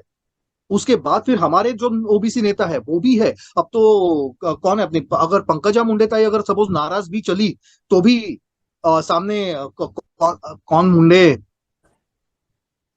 धनंजय मुंडे धनंजय अभी मुंडे, हमारे। धनंजय तो मुंडे। वो भी एक बहुत बड़े ओबीसी नेता है, जिन्होंने पंकजा ताई को हराया था। कैसे हराया था, इंटरनल फाइटिंग थी, सब बाजू में रखिए, लेकिन फिर भी उन्होंने अपने वोट्स तो लिए थे, अपने करेक्ट। वोट्स उन्होंने इनपुट रखे थे। तो गोपीनाथ मुंडे जी के एक्सपायरी के बाद, उनकी डेथ के बाद, अगर सपोज वोट स्प्लिट हुए, तो धनंजय मुंडे ने अपने वोट्स पे कंट्रोल रखा हुआ है। रखा हुआ है। पर अब थोड़ा सा अगर कॉम्प्लेक्स समीकरण तो है महाराष्ट्र में। It's not as straight forward and like you correctly said थोड़ा सीट शेयरिंग पे निर्भर होगा, but you are maintaining your number of 47 on this. मैं 47.5 पकड़ रहा हूं क्योंकि मैं एक्सपेक्ट कर रहा हूं कि सुप्रिया सुले ये बार जीतेंगी, बिकॉज बारामती में हवा ये जितनी पहले पवार के मतलब शरद पवार के फेवर में पहले हुआ करती थी, आज उतनी नहीं है, ये सुप्रिया भी जानती है. और आज की बात नहीं, ये 2014 एंड 2019 इलेक्शन की भी बात है. इस बार में भी उनका जो वोट शेयर था वो मतलब लाइक उनका मार्जिन था वो कम हुआ था, and that time even Ajit Pawar was with them, और तो भी उनका मार्जिन कम हुआ था. और अब कितना कितना मार्जिन था रफली बिटवीन एनडीए बी यूपीए इन नो आइडिया ना, थोड़ा सा देखना पड़ेगा उसको. बट मार्जिन कम हुआ था, वो बात सही है. 2014 के कंपैरिजन में उनका मार्जिन 2019 में कम हुआ था. और अभी अजीत दादा के आने के बाद तो और स्विंग होगा ना थोड़ा सा. आपने अगर वहां के लोकल इलेक्शंस की अगर बात देखी रहेगी, बीच में जो लोकल इलेक्शन वहां पे हुए थे, आपने अगर नोटिस किया रहेगा तो बारामती में भी अजीत पवार जी ने अपने खुद के कैंडिडेट्स खड़े किए थे. और वहां पे आपको पता है लोकल इलेक्शन में जैसे आपने बोला था कि पर्सनल इक्वेशन में बहुत कुछ चलता है, तो पर्सनल इक्वेशन पे बहुत कुछ चलने की वजह से ही अजीत पवार दादा ने बारामती जीत ली थी. राइट. तो ये एक अच्छा संकेत है ना एनडीए के लिए. एग्जैक्टली. तो क्योंकि ऑन ग्राउंड सुप्रिया सुले का वो कांटेक्ट नहीं है जो अजीत पवार दादा का है. वो बात सही है. Ajit Dada is a grass root leader who is in connect with the people of the party basically. Exactly. तो उसकी वजह से मैं तो 47 आउट ऑफ 48 में वो एक का जो है उसमें भी 50% चांस है पकड़ के ही चल रहा हूँ. और इस बार बारिश भी नहीं हो रहे कि साहेब को छाता लेके खड़ा रहना पड़े. कोई सहानुभूति का कोई कारण ही नहीं है. बस अभी भगवान एक ही काम करे कि भाई साहब नहीं, वो अभी उस पे बस ठीक है. अभी भी गो टू द नेक्स्ट. तो मैं इसमें ऐड कर दिया, अभी 124 का आंकड़ा हो गया आपका, ये देखो. ओके. अभी आते हैं आपके फेवरेट स्टेट में, वेस्ट बंगाल. ये I think this is because see BJP did very well last time 18, और अनफॉर्चुनेट जो सागा चल रहा है, I am very I feel very sad when I hear about what has happened. मैं जो आपको आपको विश्वास तो होगा भाऊ, मैं जब ये videos I can't see also the crying and the wailing of people, मतलब किस तरह से. And she goes around as the champion of free speech. वो बॉम्बे में उनकी एक सभा हुई थी, वो नाकाम बॉली दाऊद वाले उनको कहते हैं you have to protect freedom of speech for us Didi. I mean, it's amazing what is happening under it. It's amazing. But आपका क्या forecast है with in light of the Sandesh Khali outrage? What will be the impact of this on rest of West Bengal? Because उसमें क्या वो आपका hill area जो है वो isolated है, उसका अलग dynamics चलता है. But on the rest of West Bengal, because see, Basirat is very strategically close to Calcutta and the main part of जहाँ पे आपके मैक्सिमम सीट्स हैं, because the population density there is very high. तो आपको ये संदेश खाली का क्या इम्पैक्ट लगता है? और पिछले चुनाव के कंपैरिजन में where will BJP go from 18? It will go lower or higher? मेरे हिसाब से सबसे पहले ये चीज डिपेंड करती है कि बंगाल में जो चुनाव है वो कितने फेजेस में हो रहा है. नॉर्मली अपने जो लोकसभा चुनाव जो होते हैं वो नॉर्मली 7 फेजेस में हुए. लास्ट टाइम 2019 में 7 फेजेस में हुए थे. मैं चाहता हूं कि ये जो 42 सीट्स है ये 7 फेजेस में बटे, एंड इफ नॉट 7 तो एटलीस्ट 6. तो आपको एडिक्वेट सेंट्रल फोर्सेस डिप्लॉय करके fair and free and fair election लेने के लिए. तो जितने ज्यादा फेजेस मैं उतना एडवांटेज बीजेपी को दूंगा. जितने कम फेजेस तो मैं एडवांटेज टीएमसी को ही दूंगा. करेक्ट. मैं सहमत हूं इसमें आपके साथ. राइट नाउ जो पोजीशन है वो हिसाब से I am not expecting more than 20 for BJP in Bengal. But 20 will be phenomenal in my opinion, because जिस तरह से लोकसभा के बाद जो विधानसभा में और वो बाकी the entire in the aftermath of the violence, the khauf, the dar, and despite that I mean there was a decent fight put up in the Vidhan Sabha with given all the, and you have to give a lot of credit to Suvendu and Mota Bhai in this for taking the fight against all odds. असली democracy की हत्या वहां पे हो रही है, लेकिन युवराज वहां कुछ बोलने की हिम्मत नहीं करते हैं। उल्टा उनके वो जो जयराम है वो कहते हैं दीदी इज अ ग्रेट सोल। वो तो अभी वो पॉलिटिक्स है, ठीक है, बट आप 20 इन माय ओपिनियन इज, आपको लगता है it's a big tough call for BJP to get 20? मैं मिनिमम 20 की बात कर रहा हूँ, वो ज्यादा हो सकता है। द रीजन इज दैट, देखिए क्या होता है ना समीर बाबू, कि कुछ पर्टिकुलर इंडिकेशन जो आते हैं ना, वो हाँ, बहुत सब्टल तरीके से आते हैं। आपने अगर देखा रहेगा तो just 10 days back, just 7-10 days back, ये ममता बानो का जो अप्रोच था वो कितना एग्रेसिव था टुवर्ड्स कांग्रेस। करेक्ट। उसने सीधा डिक्लेयर कर दिया था कि भाई मैं सब सीटें लड़ूंगी। हाँ, और आपको एंट्री भी, कांग्रेस आपको आपको आने भी नहीं दूंगी यहाँ पे वेस्ट बंगाल में बेसिकली। तो अपने राहुल खान गांधी जब वहां पे बंगाल में जब उनकी यात्रा पहुंची थी, तो उस पर पथरा वथरा होने तक की सब नौबत हो गई थी। राइट। तो इन शॉर्ट इतना एग्रेसिव पोस्चरिंग था कि भाई कुछ भी हो जाए, भाड़ में जाओ आप लोग, मैं तो अकेले ही लड़ूंगी। तो यहां तक बात होने के बाद कल रात को यही ममता बानो अचानक से कांग्रेस को प्रपोजल दे रही है कि त्रिपुरा में और बंगाल में हम लोग साथ में लड़ेंगे। तो हवा हवा का रुख बदल गया है। Exactly exactly. और वो कांग्रेस को 2 सीटें, हम आपको 2 सीटें देते हैं, त्रिपुरा में हम लोग साथ में लड़ेंगे वगैरह वगैरह की बातें वो करने लगी है। तो मतलब डेफिनेटली वहां पे ग्राउंड पे कुछ तो हलचल है, and she knows that things are going totally against her. सिर्फ मैं एक चीज चाहता हूं कि जो 2019 में बीजेपी ने जो स्ट्रेटेजी फॉलो की थी, वही स्ट्रेटेजी वो अभी 2024 में फॉलो करे। और वो स्ट्रेटेजी ये है कि शांत रहो और मतदान के दिन जाके काम करो। पहले से उछल कूद करने की जरूरत नहीं है। I am a BJP supporter, I am a BJP supporter, I am going to work for BJP, नहीं जरूरत है। जो असेंबली इलेक्शन में हुआ था, our own people they became the soft target for this TMC goons. The reason is that they reveal their identities. Yes. Tripura में हमने state assembly जब जीती थी, तब कैसे जीती थी? लेफ्ट को तो पता भी नहीं था कि बीजेपी के पास इतने वोट्स आए कहां से। अगर आपको याद रहेगा तो सुनील देवधर जी ने तभी जब त्रिपुरा में बीजेपी का पूरा यूनिट जब बांधा था, तो किस तरह से बांधा था। वो बहुत ही लो प्रोफाइल कैंपेन था, मतलब उसमें पता ही नहीं चला किसी को इलेक्शन में ये होने वाला है। हाँ, और बीजेपी उसमें लड़ भी रही है। ना इनका पार्टी ऑफिस है, ना इनका डिस्ट्रिक्ट ऑफिस है, ना कुछ है, लेकिन लोगों के घर घर तक जाके बात करके, और यहां तक बता के कि मत बताइए किसी को कि आप किसे वोट कर रहे हैं। कोई अगर लेफ्टिस्ट आता है और आपको पूछता है किसे वोट करे, साहब आप, हम तो आपके लिए बैठे हैं, जवाब तो आपका यही होना चाहिए। लेकिन उधर जाके आप कौन से बटन पे उंगली दबा के आते हो, वो सिर्फ आपको पता रहता है। So show what you want on the date of election, on the date of voting, not before that.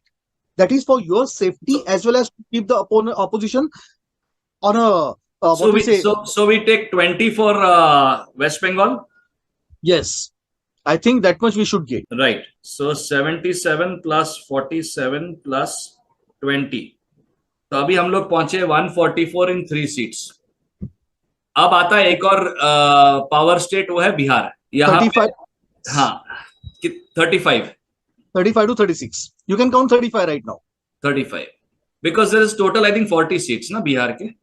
Total 40 seats. सो ये सब से means नीतीश कुमार, नीतीश कुमार के एंट्री से थोड़ा स्विंग मिल गया है भाजपा को। Definitely yes. अगर सपोज नीतीश कुमार नहीं होते तो वहां पे जो मार्जिन थी, it was like 51-52% in favour of हाँ, India and 47-48-49% in favor of RG. This yes. So then it could have been a 2020 kind of a performance basically, maybe. yes. लेकिन अभी यहाँ पे ऐसा हुआ है कि after Nitish Kumar entry, it has become straight away 60-40। Right. So because you're कुछ you're you're saying 35. या क्योंकि What? नीतीश का जो वोटर बेस है ना, हम उसे कितना भी पलटू राम बोले, पलटी मास्टर बोले, कुछ भी बोले, उसका जो वोटर बेस है उन्हें कोई फर्क नहीं पड़ता। वो नीतीश बाबू के लिए वोट करने वाले लोग हैं। वो हाँ, एक केस स्टडी बनेगा। आप कभी कुछ बिहार पे या महाराष्ट्र पे केस स्टडी बहुत जरूरी है। These are two very exotic states, if I can say, so unique है वो। मतलब अलग, I can't, the dynamics is too too volatile for people. And the best part is that Chirag Paswan, and there are no fissures between Chirag Paswan and Nitish Kumar right now. Because ये बात एकदम clear हो चुकी है कि नीतीश के लिए this particular term is going to be the last term. Next term में he is not going to be a CM face. Maybe he will be taken in the center. Correct. जहां तक बात वगैरह हुई है, तो वो हिसाब से अभी कैसा है कि ना चिराग की महत्वाकांक्षा के सामने नीतीश आ रहा है, ना नीतीश के महत्वाकांक्षा के बीच में चिराग की कोई So बीच में। they will allow Nitish to fade in away glory, nicely into the sunset and might just become governor of Bihar for all you know. I don't know, but कुछ भी हो सकता है. May be first initially in the centre, Center or something else, ठीक है. Because So right. So जहां तक Bihar, मैंने सुना हुआ है, Bihar मोटा मोटा अभी मतलब it looks quite clear with this whole swing after that. अभी अभी अभी आज चलते हैं एक इसमें भाजपा को गेन्स कुछ ज्यादा नहीं है, but it's a very crucial state for reclaiming Sanatan dharma, that is Tamil Nadu, because that is the only other state with about 39 seats और something if I am not mistaken. तो इसमें आपको क्या लगता है? हंसोगे नहीं? नहीं, मैं हंसूंगा नहीं, लेकिन अभी और मेरे को दिए मत देना, because last time there was one seat if I am not mistaken. Yes, one seat. I am expecting at least 8. I was going to say 5 tak, if anywhere between 3 to 5 is and a substantial vote share increase would announce the arrival of Annamalai on the scene as a serious contender in the next 5 to 7 years, for because somewhere na, I don't know, this is a very personal thing, there is no logic to it, but when I see Annamalai, I see a lot of Narendra Modi in this person. Matlab, I don't know, it's in his eyes or what it is, but wo matlab he's just a different level of person. Or jo the odds that he is fighting, I've been, all those who have been to Tamil Nadu, and I've traveled to different parts in Tamil Nadu, Salem, Erode, idhar udhar, matlab एक अलग ही ये है. it's a puzzle which BJP was never able to crack. Looks like now with Annamalai we might have found the talisman. Actually yes. And secondly, जो BJP का AIDMK के साथ जो गठबंधन टूट गया है, that's a good, it's a good sign. वो तो it's a welcome sign actually. So basically, according to my expectation, BJP's vote share should be increasing at least to 20 to 22%, which is going to be a huge increase. And I think that they should be able to capitalize on 8 seats at least.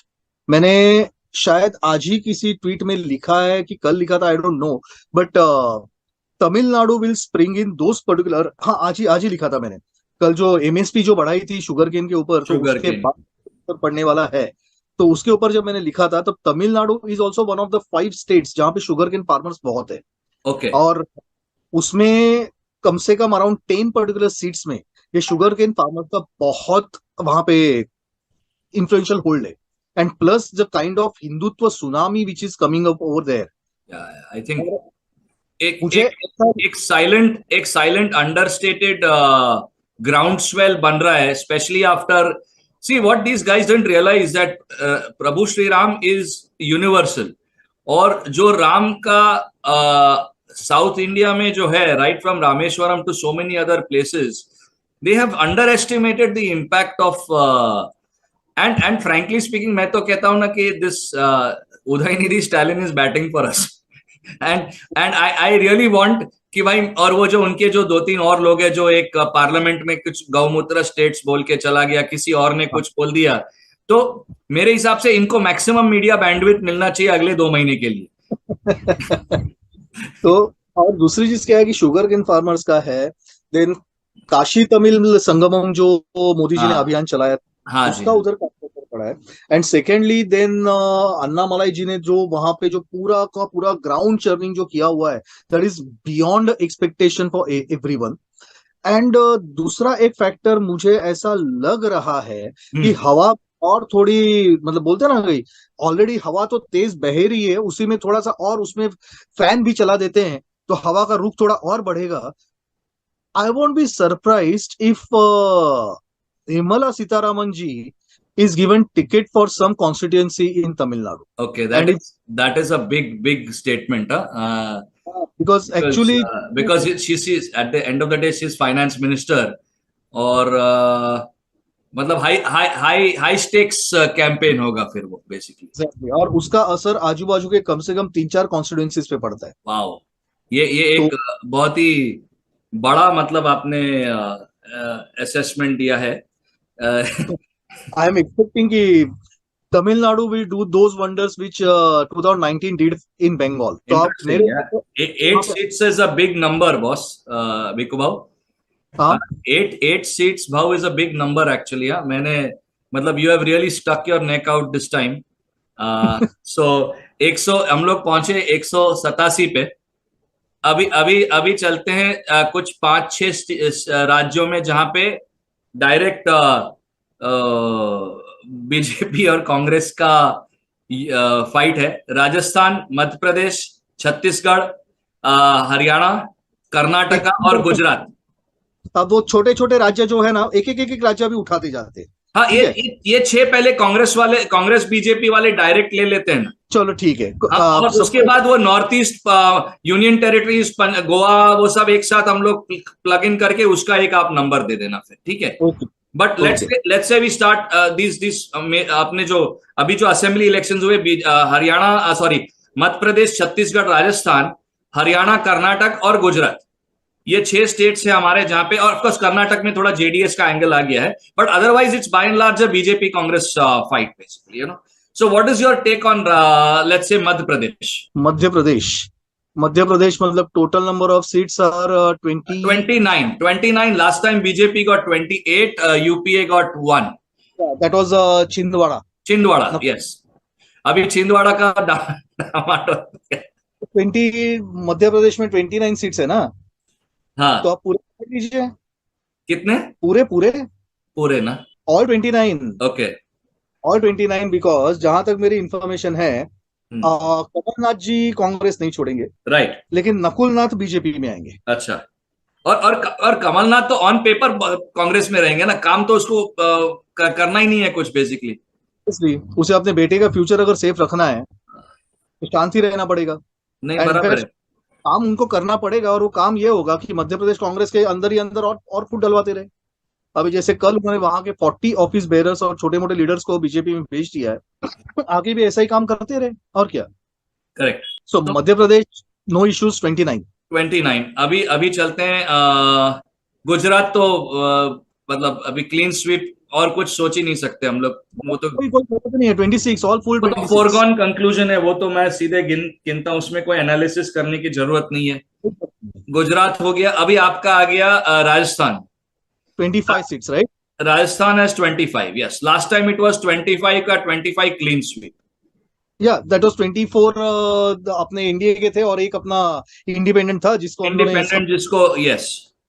हाँ, तो but to be on a safer side 24 ही पकड़ लीजिए. एक जरा कम ही पकड़ लेते. Bhikkhu Bhau is being generous to Congress this time. या बिकॉज क्या है ना कि वो सचिन पायलट लोकसभा लड़ रहा है, नहीं लड़ रहा है, देखते हैं कैसा है. वो हो सकता है. That is a possibility. तो अभी आंकड़ा पहुंच गया है, जस्ट फॉर योर जानकारी, 266. और अभी हम लोग इसमें आए भी नहीं है कि we haven't come to Chhattisgarh now, na? Chhattisgarh is there and Haryana is there. Okay. Chhattisgarh मतलब total number of seats over there are 11. Total 11 seats. Last time अपने 9 थे, 2 यूपीए के थे. करेक्ट. अब सरकार भी अपनी है और सीट्स भी अपने हैं, तो आप आराम से 10 पकड़ लीजिए. 10 हो गए. तो ये अभी हो गया पहला पड़ाव पार कर दिया 272 का. बताइए. नहीं, एंड चलो ठीक है ना. मैं ये कहता हूं कि समझो आपके असेसमेंट में 10% का भी ये होता है, तो we are still at about 250 with these states. 240 भी पकड़ लो ना आप, but 276 as of now based on your numbers. 276 है, तो आप कम से कम पकड़ना है तो 265 पकड़िए. नहीं, चलो ना 276 तो लेते हैं, फिर उसके बाद एक थोड़ा सा 1-2 मिनट राउंडिंग पे डाल देते हैं. अभी आपका आ गया Haryana. That is 10 seats. 10 seats. तो 10 में से आप ले लीजिए आराम से 9 सीट्स. एंड उसके लिए आप थैंक यू बोलिए अपने फेक फार्मर्स को. ये बात सही है. क्योंकि उसकी वजह से हरियाणा में अब जो रिवर्स पोलराइजेशन हो रहा है, दैट इज बियॉन्ड इमेजिनेशन. और अगर किसी ने, मैं मजाक नहीं कर रहा हूं, अगर किसी ने मनोहर लाल खट्टर जी को बहुत हल्के में लिया था, तो आज वो बंदे ने साबित कर दिया है कि not only administration, he is a brain in like a politician. See, you know, उनका the only thing that worked against him is वो बोलते नहीं अपने काम के बारे में. एग्जैक्टली वो एक बात थी। और दूसरी चीज ऐसी थी कि इवन लास्ट टाइम जब फेक फार्मर प्रोटेस्ट हुए थे 2020 में, तो तभी उनके हाथ बंधे हुए थे। उनके ही क्या, अभी तो योगी जी के भी हाथ बंधे हुए थे, क्योंकि तभी सेंटर का स्टैंड यही था कि अभी राइट नाउ कोई स्ट्रिक्ट एक्शन नहीं लेनी है, because it's ultimately a battle of perception. Sameer babu, मैं आपको याद दिलाता हूं, कल यस्टरडे, कल का जो दिन था specifically, it was the 10th anniversary of the revolution in Ukraine. Oh, okay, I didn't know that. 2014 में 10 साल पहले 2014 में यूक्रेन की जो सत्ता थी वो तख्ता पलट हो गया था। आपको पता है तभी क्या हुआ था एक्चुअली, कि यूक्रेनियन प्रेसिडेंट जो था, he was always under the what we say the wings of Russia. तो वो हमेशा प्रो रशिया ही था। फिर बाद में बात हुई थी कि Ukraine will make some agreements with European Union and all वगैरह Right. वगैरह। और फिर बाद में रशिया के प्रेशर में आके इन्होंने वो एग्रीमेंट से अपने आप को हटा दिया। तो उसका फायदा लेके ये जो सोरोस गैंग, सोरोस, उसके बाद फिर अपने वो कौन है, बिकेट हिलरी, उसके बाद फिर अपना the most sophisticated global terrorist Obama, ये सब गैंग ने मिलके फिर बाद में वहां पे, जैसे भारत में आज अलग अलग प्रोटेस्ट करवाए जाते हैं, अलग अलग जो शाहीन बाग खुलवाए जाते हैं, क्या क्या किया जाता है, यही चीज वहां पे यूक्रेन में चालू कर दी गई। तो वहां पे जो यूथ था, वो यूथ को भड़का के, वही वोक यूथ को भड़का के, उन्होंने उधर के जो डिस्पेंशन थी उसके अगेंस्ट उन्होंने वहां पे डेमोन्स्ट्रेशंस, प्रोटेस्ट वगैरह वगैरह चालू करवाए। और उस वक्त यूक्रेनियन प्रेसिडेंट जो था, उसने एक ही गलती की थी कि विदाउट एनी प्रोवोकेशन उसने ये प्रोटेस्ट को कंट्रोल करने के लिए उनके ऊपर फायरिंग की। Then the protest went out of control. Those people who are not also supporting these particular protesters, they also started supporting them. And then Ukraine का जो सत्यानाश हुआ, there was a regime change. And after regime change, जो next Ukraine president आया, वहां से लेके Ukraine became a slave of America. और उसका अंजाम वो आज भुगत रहा है कि जब वो जोकर, जब जेलेंस्की वहां पे बैठा हुआ है, तो उसने तो मतलब प्रो मैक्स बोलते ना, मतलब बेवकूफी प्रो मैक्स उसने जो करके दिखाई। आज यूक्रेन इज टोटली फिनिश्ड। तो Correct. यही चीज करने का प्लान था भारत में। 2019 में जब मोदी जी ने वापस इलेक्शन जीता था, उस वक्त मैं ट्विटर पे था नहीं, मैंने मेरे व्हाट्सएप ग्रुप्स, टेलीग्राम ग्रुप्स वगैरह उसमें मैंने लिखा था कि 2019 में अभी राइट नाउ मोदी जी जीते हैं, आज जीत चुके हैं। कल से आप एक्सपेक्ट करना, हर एक कोशिश की जाएगी कि अगले 5 साल तक इस देश को जलाया जा सके। Correct. और वही हुआ। मैंने भी एक्चुअली ट्विटर पे डाला था कि they will adopt a scorched earth policy to try and bring regime change basically. Exactly. तो एंटी सीए प्रोटेस्ट बोलिए, उसके बाद फिर ये फेक फार्मर्स प्रोटेस्ट बोलिए, हर बार इन्होंने देश को जलाने की कोशिश की। जो लोग मोदी जी को ये सवाल पूछते हैं, 303 देखे क्या उखाड़ा, कहाँ है आपकी 56 इंच की छाती वगैरह वगैरह, जो मोदी जी को ये क्वेश्चन पूछते हैं कि why didn't you take the strict action, boss, अगर वहां पे कभी भी किसी वक्त अगर कोई स्ट्रिक्ट एक्शन ली जाती तो ये देश कितना जलाया जाता, आप सोच भी नहीं सकते। सीए के टाइम अगर स्ट्रिक्ट एक्शन लेते तो Hindu Muslim riots all over Bharat, can you imagine? Kerosene का वापर, केरोसिन तो ऑलरेडी ये वर्ड राहुल खान गांधी यूज कर ही चुका था। वो तो इंपोर्टर है ना केरोसिन का। So and Exactly. Let's be honest, Modi जी's goal is to make India a strong nation, and that can never happen if there is anarchy across the country, you know. So as of now, अभी आप देख रहे जो शाहीन बाग में भी जो हुआ, या जो फर्स्ट फेक फार्मर प्रोटेस्ट, या जो अभी हो रहा है, वो उसका स्फीयर ऑफ इन्फ्लुएंस सिर्फ लोकल है। Rest of the country doesn't care two hoots about what is happening right now. In fact आज तो हालत ऐसी है कि वो लोगों को मीडिया अटेंशन के लिए भी भीख मांगनी पड़ रही है। करेक्ट। मीडिया अटेंशन भी उनको नहीं मिल रहा है। करेक्ट। तो मतलब वहां पे हरियाणा के लोग अंदर ही अंदर इतने भड़के हुए कि राइट नाउ अगर ये फेक प्रोटेस्ट है, फेक फार्मर्स का नसीब अच्छा है कि अगर हरियाणा पुलिस ने उनको वहां पे बॉर्डर पे रोक के रखा है, अगर उनको जाने दे तो पता नहीं हरियाणवी लोग जो है वो इनका क्या हश्र करेंगे। और and they are not doing themselves a favour. यदि आप जो मीडिया बाइट्स दे रहे हैं, जिस तरह से वो मोदी जी को गाली दे रहे हैं, धमका रहे हैं, openly they are talking about the separatist intentions, तो वो तो मतलब दे आर खुद पे सेल्फ गोल कर रहे हैं ना वो लोग कब से। वो that is out of desperation. लेकिन आज आप सोचिए कि आज अगर सपोज हम लोग यहाँ पे बैठ के खुश हो रहे हैं कि खट्टर जी कितना स्ट्रिक्ट वहां पे हैं, योगी जी कितना स्ट्रिक्ट वहां पे है, दिल्ली पुलिस ने किस तरह से सब तैयारी करके रखी है, अगर आज हम ये सब करके देख के खुश हो रहे हैं तो एक बात समझ लीजिए, ये करने की हिम्मत हिम्मत नहीं, ये करने की जो what we say the permission जो उनको मिली है, that is because of the perception management. Correct. पिछले फेक फार्मर्स प्रोटेस्ट में एक साल तमाशा करने के बाद मोदी जी ने अपने ऊपर बेइज्जती झेल के अगर वो पर्टिकुलर बिल्स अगर रोल बैक किए थे, रिपील किए थे, तो उसमें भी उनको बहुत मतलब उनके कुछ ने तो उनके इमेज को कुछ तो वहां पे डैमेज हुआ था। हुआ था। He still took that particular risk because he wanted to win the battle of perception which he did, so that next time अगर कोई ऐसे कोई हरकतें करता है तो now he has a solid point to show the iron hand of law and which he is showing now. Correct. तो ये बार जो चेंज हुआ है वो चेंज हुआ है because of that patience. So otherwise Bharat का यूक्रेन बनने में कोई देरी नहीं लगती, सो क्योंकि सो यूक्रेन में तो एक ही मुद्दा था कि एक खाली बस प्रो रशिया एंटी रशिया एक ही मुद्दा था। यहाँ पे तो दुनिया भर के मुद्दे हैं। तो यहाँ पे आपको लगता है कि ये जो प्रोटेस्ट है in a way actually it is turning out to be counter productive for the regime change operators? ये it is actually not only is it not having an impact, but the way the government has dealt with it, it is creating a better it's not going to hurt the government. Basically it's not going to hurt BJP's progress. Exactly. And secondly अभी आज हरियाणा का budget आया तो मनोहर लाल खट्टर जी ने तो उसमें और एक मस्त बॉम्ब डाल दिया।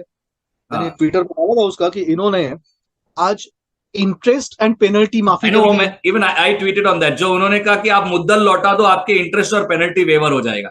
ये actually that is the right way of doing it. आप तो पूरा का ये कर रहे हो तो then who is paying for it? This is the right way actually. loan waiver, he has just given waiver of interest and penalty provided you repay the principal Correct. amount by 31st May 2024. So that means state exchequer को अपना पैसा वापस मिलता है, what you are losing is only the revenue on that. So that is okay, but at the same time farmers के अंदर जो एक feeling जा रहा है कि no, this is pro farmer government, that's a different issue. Correct. तो मतलब हरियाणा में सिर्फ एक सीट छोड़ के बाकी सब सीटें आप पकड़ लीजिए, and let's stand to fake farmer protest, because otherwise I was counting 8 seats, but now I have raised it to 9 seats. Right. So now we are on 285. But there is one important state that we have to include. That is Assam. 14 सीटें हैं वहां पे। पिछली बार 9 मिली थी BJP को। Correct. और अभी तो हिमंता दत्त की छवि भी अच्छी हुई है। He's become a more mass leader, more popular leader. तो आपको 9 में कुछ एडिशन दिख रहा है या 9 ही रहेगा? टोटल इनके 14 सीट्स है, आप वहां पे आराम से 11 सीट्स पकड़ के चलिए, 11 to 12 सीट्स। उस पिछले इलेक्शन में 2 अदर्स दिख रहा है मुझे। तो आप so I don't know whether that is a part of NDA block, they have joined subsequently, या फिर वो अलग ही अदर्स है बेसिकली, या टीएमसी का है उसमें कुछ। ये जो वहां पे जो एक मुसलमान एजीपी नहीं, हाँ वो बदरुद्दीन अजमल वाला सीट है एक। उनका एजीपी का था, but now AGP is part of NDA. हाँ, सो ये एक दो वो बदरुद्दीन अजमल का सीट है, वो तिनसुकिया या कुछ वो साइड पे है basically, I think if I am not whatever. So आप कह रहे हैं कि 14 में से 11 is so we are now at 296 भाव। अभी नाउ वी हैव दी अभी आपका favourite snake oil salesman Delhi 7 on 7, but they are now having gathbandhan with Congress. कोई प्रॉब्लम नहीं, ऐसा ही गठबंधन यूपी में भी हुआ था 2019 में। combined vote share of BJP, AAP and Congress in Delhi, don't you think they have a good chance to जैसे इन्होंने स्टेट असेंबली में 67 सीट्स की बाजी मारी थी, of course that was a long time ago, but आज की तारीख में आपको लगता नहीं कि 7 में थोड़ा टफ फाइट होगा हर सीट पे? भाव मैं आपको याद दिलाता हूँ 2019 बुआ भतीजा थे। हाँ, अभी जो आपने वोट शेयर की बात की थी ना, वही बात तभी अपने बड़े बड़े पॉलिटिकल पंडित जो एसी रूम के बाहर कभी निकलते नहीं है, हाँ, उन्होंने बीजेपी को 20 सीट दी थी 80 में से मेरे ख्याल से। और उनका लॉजिक क्या था? उनका लॉजिक यही था कि इसके इतने वोट है, इसके इतने वोट है, दोनों वोट जोड़ दो तो वोट जीत जाएंगे वो लोग बेसिकली। और कितना वोट शेयर था? 53%। हुआ भतीजा मिलके 53%। बीजेपी कहां से सामने खड़ी रहेगी? और ऊपर से बीजेपी के जो वोट्स रहेंगे वो कांग्रेस काटेगी, तो मतलब Congress is fighting alone other than Bua Bhatija. So that's a bad sign for BJP and good sign for Bua Bhatija and Congress as well. ऐसा इनके लॉजिक थे। अल्टीमेटली क्या हुआ? थर्ड राउंड के बाद बहन जी ने हाँ, अपने पार्टी जनरल सेक्रेटरी को फोन किया था कि भैया कैसा चल रहा है। तो पार्टी सेक्रेटरी का तभी जवाब था, बहन जी सब खत्म हो गया है, नैया डूब चुकी है, कोई हमें वोट नहीं दे रहा। बहन जी ने बोला, हमारे जो लोग हैं, हमारे लोगों ने भी साथ छोड़ दिए, कोई नहीं दे रहा। और अगर आपने देखा रहेगा तो उसके बाद फोर्थ राउंड से बहन जी ने प्रचार करना तक बंद कर दिया था। और उसके बाद I think she has just maintained a low profile going forward from that day onwards basically. Exactly exactly. तो होता क्या है ग्राउंड पे? ये वोट शेयर जो है वो हम लोग यहाँ पे बैठ के बात करते हैं, एनालिसिस करते हैं, अच्छी बात है। बट पब्लिक जब वोटिंग के लिए उतरती है तब ये वोट शेयर 1+1 = 2 नहीं होता। वो 1+1 0 भी हो सकता है, या वो 1+0 11 भी हो सकता है। बराबर है, बिकॉज वो वोट ट्रांसफर का गणित is a very complex. It's not about vote transfer, it's about Modi factor. आप ये समझिए, वहां के दिल्ली के लोगों को बाकी सब कुछ फोकट में चाहिए। उन्हें बाकी सब कुछ फोकट में चाहिए, फ्री इलेक्ट्रिसिटी चाहिए, फ्री जो दुनिया भर का फ्री राशन चाहिए, सब कुछ उनको फ्री चाहिए। लेकिन वो कब की बात है? असेंबली की बात है, असेंबली इलेक्शन में। लेजिस्लेटिव की बात है बस। लेकिन जब बात आती है अपने लोकसभा चुनाव की, तो तभी ये लोग ना, दिल्ली में है तो भैया पहले दिल्ली सुरक्षित चाहिए, और दिल्ली सुरक्षित चाहिए तो मोदी प्राइम मिनिस्टर चाहिए।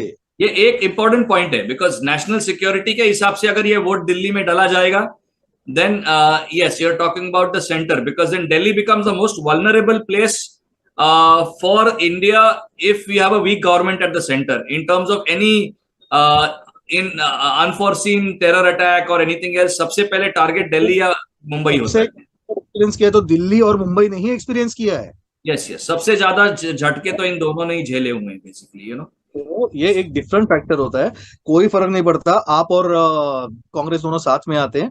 और वैसे भी अगर आप देखेंगे तो दिल्ली में कांग्रेस का अब उतना वो एग्जिस्टेंस रहा ही नहीं है जितना पहले हुआ करता था।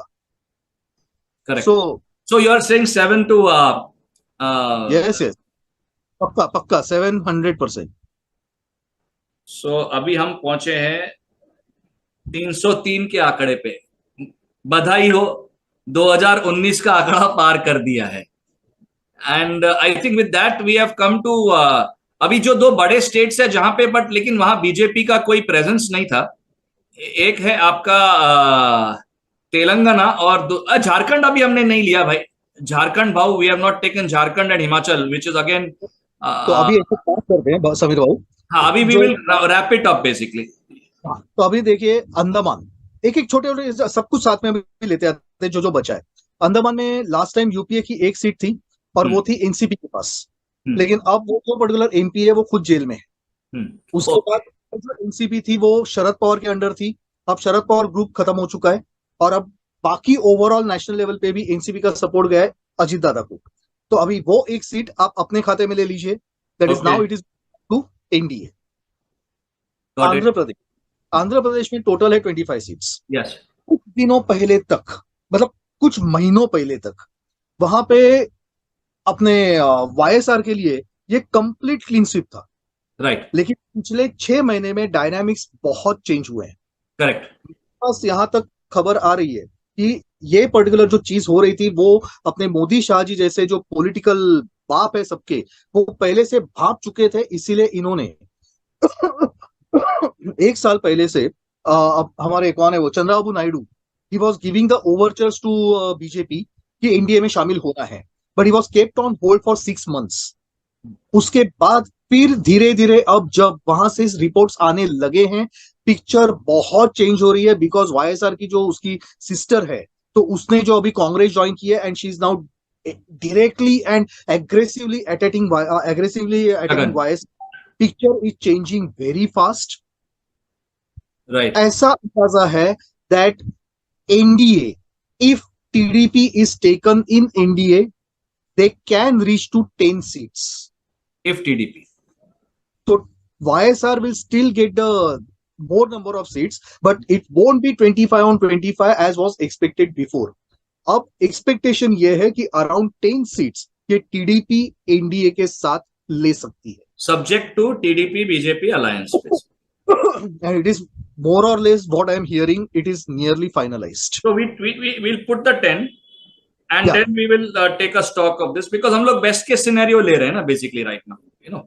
मैं worst case scenario जा रहा हूँ. Okay. उसके बाद अरुणाचल प्रदेश 2 सीटें रहती है, आप पूरी उठा लीजिए. Right. आप पूरी लीजिए क्योंकि वहां पे और किसी का एग्जिस्टेंस है भी नहीं. नहीं वो Arunachal is yes. Okay, next.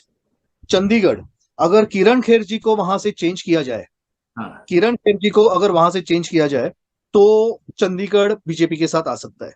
Right. अगर Notwithstanding the recent fiasco of Chandigarh mayoral elections. no, ठीक है, it's a one seat, so चलो एक डाल देते हैं. नहीं, आप एक काम कीजिए, मत डालिए अभी राइट नाउ, आपको मत डालिए because we don't know whether she is going to get a ticket और नॉट. लेकिन जहां तक खबर सुन रहा हूं कि Kangana Ranaut may be fielded for this 2024 election either from Mandi in Himachal Pradesh और फ्रॉम चंडीगढ़. चलो ठीक है, अभी कुछ मेरे को मुझे इस पे कुछ हम पकड़ते हैं. ठीक है. छत्तीसगढ़ तो अपनी बात हो चुकी, नहीं छत्तीसगढ़ की बात बाकी है. छत्तीसगढ़ हो गया हमारा. छत्तीसगढ़ भी एडेड. दादरा नगर हवेली अपना उठा लीजिए, एक सीट अपनी पक्की है. एक सीट पक्की है. दिल्ली, गोवा में कुछ मतलब लाइक से कि लास्ट में जब गया था that was in the month of May, तो तभी अगर सपोज आप मुझे पूछते तो I would have given both the seats to BJP. But right now जिस तरीके से वहां पे गठबंधन सब अलग अलग हो रहे हैं, तो let's take South Goa to BJP and North Goa to 1-1. वो गोवा में वैसे ही होता है एक्चुअली. यस, होता है, लेकिन ये बार चांसेस थे 2-0 के. बट चलो देखते हैं, अगर हमारे घुंगरू सेठ अगर बीच में जेल में जाते हैं तो you can take it as 2 also. But right now let's keep it 1. फिर आगे आपका नहीं, गुजरात हो गया, हरियाणा हो गया, हिमाचल है. हिमाचल में अपने हैं टोटल 4 सीट्स. अगर प्रियंका वाड्रा वहां से लड़ती है, तो BJP will get 3, otherwise BJP all 4. So right now let's take 3 only. 3. Okay. Whether she contest or not. Okay, 1 minute. हाँ, कितना हुआ था स्कोर अपना? ओके, चलो लेट्स मूव ऑन. ओके. उसके बाद Jammu and Kashmir total 6 seats. वो 6 में से लास्ट टाइम अपने पास 3 थे और यूपीए के पास 3 थे. अब यहाँ पे I would like to make it 4 for the NDA because Jammu Kashmir में भी हमारी एक सीट आ सकती है and as well as Ladakh. Okay. तो मेरा एक्सपेक्टेशन है वहां पे 4 सीट्स, लेकिन पकड़ते वक्त आप 3 ही पकड़िए. ओके. आप 3 ही पकड़िए उसके सिनेरियो के हिसाब से. ओके. 3 ना. Jharkhand total 14 seats. Last time 12 with NDA, 2 with UPA. I won't like to change that combination. I would like to take 12 only. Okay. In spite of Shibu Soren going to jail, वो आदिवासियों का ऐसा वैसा वगैरह, लेकिन एक फैक्टर ऐसा है कि लास्ट टाइम हमारे पास बाबूलाल मरांडी नहीं थे. Right. He's back in BJP and he's a firebrand person. Right. तो वो हिसाब से, but still लोअर के सिनेरियो के हिसाब से मैं पकड़ रहा हूँ 12. 12, huh? That's a big number, which we achieved last time also actually. Yeah. Okay. Karnataka, we haven't taken Karnataka yet. हाँ, कर्नाटका we haven't taken. तभी मैं कह रहा हूँ कि कुछ arithmetic में मतलब it wasn't going to that number which we had talked about ना, because कर्नाटका 28 सीट्स है. 28 में लास्ट टाइम हमारे 25 थे. एक अदर्स में जो दिख रहा है वो भी हमारा ही सपोर्टेड कैंडिडेट था. So totally we had 26 and UPA had 2. So in worst case scenario also you can stick to the same combination in worst case scenario. और अगर अच्छे केस की अगर बात करेंगे तो I'm expecting 27. But let's stick to 26 only. 27 ना. Okay. 26, sorry. Okay. Got it. Okay. ठीक है. Kerala. Hopeless. How much did you say for Jammu Kashmir? 4. Jammu Kashmir 4. 4. Right. Okay. No chance, NDA बिल्कुल नहीं. Kerala, no chance. Okay, right. Then next is your Lakshadweep. Lakshadweep last time one was with UPA and zero with NDA. Lakshadweep का आप UPA को ही दे दो, because वहां का जो kind of population वगैरह है वो हिसाब से. Correct. Correct. ठीक है. Madhya Pradesh we already spoken of. Yes. Manipur there are 2 seats, Correct. So take both the seats. Okay.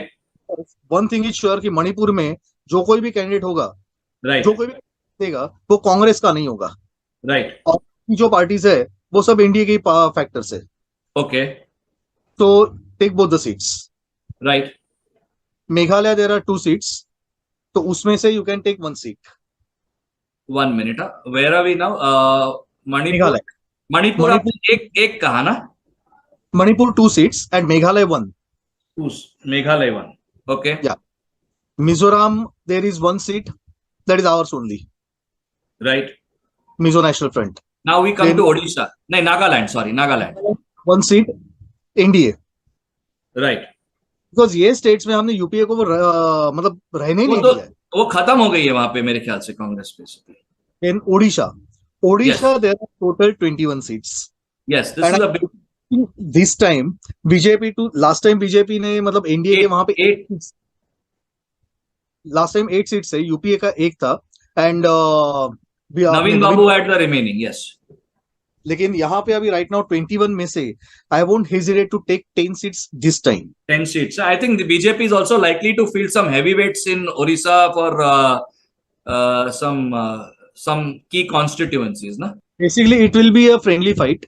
और आई एम एक्सपेक्टिंग कि आने वाले 15-20 दिनों में आई हाँ. Won't be surprised if Naveen Patnaik ji joins NDA. Oh, बहुत कुछ बातें चल रही हैं. that is big news. See, although and let's be fair. I mean, as you know, until the time BJP becomes a serious threat in state assembly, he will continue to be. He's a smart politician. वो BJP is the biggest threat to BJD in state. yes, it is, but it is still not reached that critical. 3 Congress at number 3. Yes, BJP Congress is at number 3. वो तो foregone conclusion हो गया. Yes. Politically क्या होता है ना समीर बाबू, कि अगर जो नंबर 2 पे है तो नंबर 1 ये हमेशा नंबर 2 को डेसिमेट करने की ही कोशिश करेगा. करेगा. लेकिन प्रॉब्लम ऐसी है कि प्रॉब्लम मतलब in the sense good for Odisha and good for Odisha BJP also, that Naveen Patnaik ji का इनका जो पॉलिटिकल हायरार्की जो नेक्स्ट वाले जो है, ऐसा उधर कोई है नहीं. Right. So the next person who is going to take care of BJD is one particular retired IAS officer who was very close to Patnaik ji. अच्छा. So he is excellent administrator, but he's not a big politician. So Okay. tomorrow, to keep the hold, he may need BJP with BJD. Okay. तो वो हिसाब से अभी से अगर वो move करना शुरू करते हैं. एंड सेकेंडली मैंने बहुत बार ट्वीट्स में भी लिखा हुआ है कि नवीन पटनायक जी और मोदी जी का इनकी जो केमिस्ट्री है that is out of the world. Right. मतलब अमित रेखा की जो केमिस्ट्री ऑन स्क्रीन दिखती है, इनकी उससे ज्यादा अच्छी केमिस्ट्री ऑफ स्क्रीन पे है. Okay. So both are very good administrators and very good statesman. So Correct. Because of अब मुझे लग रहा है, ऐसे मैंने सुना है कि आने वाले कुछ दिनों में हो सकता है नवीन बाबू एनडीए में वापस शामिल हो जाए, जैसे पहले वाजपेयी सरकार के टाइम पे. And if Right. That happens, तो उसके बाद Odisha you can take 21 on 21, but right now let's stick to 10 only. 10. Okay. Okay. But now आज के पोजीशन पे Right. Puducherry last time UPA के पास थी, लेकिन Yes. ये बार एनडीए के पास होगी. Okay.